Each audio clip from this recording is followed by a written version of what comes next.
اسی لیے ہمارے گھروں میں اکثر یہ رواج ہوتا ہے کہ جی ہمارے تو ہر سال ایک ہی جانور آتا ہے اور ابا جان کرتے ہیں، کہیں امی جان کا ذرا زور ہوتا ہے، ان کی طرف سے ہوتا ہے، اور کبھی ایک راؤنڈ چلتا ہے کہ پہلے سال ابا جان کی طرف سے ہوا تھا، پھر امی کے، پھر بھائی کے، پھر بہن کے، دادا دادی، اس طریقے سے۔ بعض لوگ بھولے پن میں کہتے ہیں کہ پہلی قربانی تو سنا ہے کہ نبی کریم صلی اللہ علیہ وسلم کے نام کی ہونی چاہیے، اپنے اوپر واجب ہوتا ہے، اور سرکار کے نام کی قربانی نفلی کر رہے ہوتے ہیں۔ تو اچھی طرح یاد رکھیں کہ جس پر قربانی واجب ہو گئی اسے اپنی طرف سے تو جانور قربان کرنا ہی ہوگا۔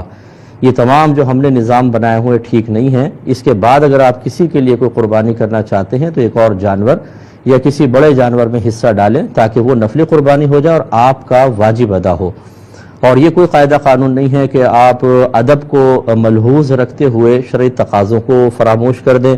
مثال کے طور پہ جی ادب یہ ہے کہ پہلے نبی کریم کے لیے ہو، پھر ہمارے لیے، پہلے قربانی ماں باپ کی طرف سے ہو، پھر ہمارے لیے۔ یہ ادب کے طور پہ تو اچھا سمجھ میں آتا ہے، لیکن شریعت اس بات کا تقاضا نہیں کرتی۔ الامر فوق الادب، یہاں پر یہ جملہ بالکل ٹھیک ہے کہ حکم ادب سے بڑھ کر ہوتا ہے، پہلے آپ کو اپنی طرف سے واجب ادا کرنا ہوگا۔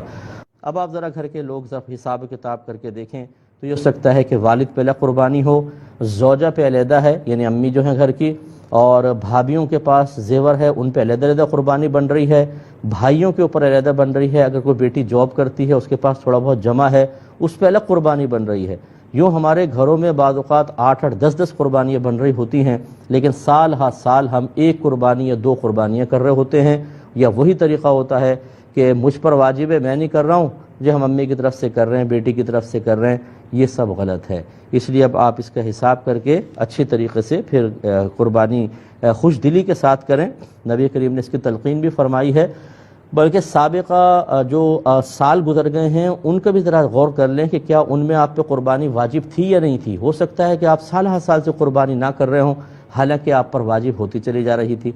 اس کا پھر حل یہی ہے کہ جو جتنی قربانی ان کا حساب کریں۔ اب وہ قربانی کی قضا نہیں ہوتی ہے، کفارہ ہوتا ہے، ایک قربانی کے برابر پیسہ جو آپ کو صدقہ کرنا ہوگا۔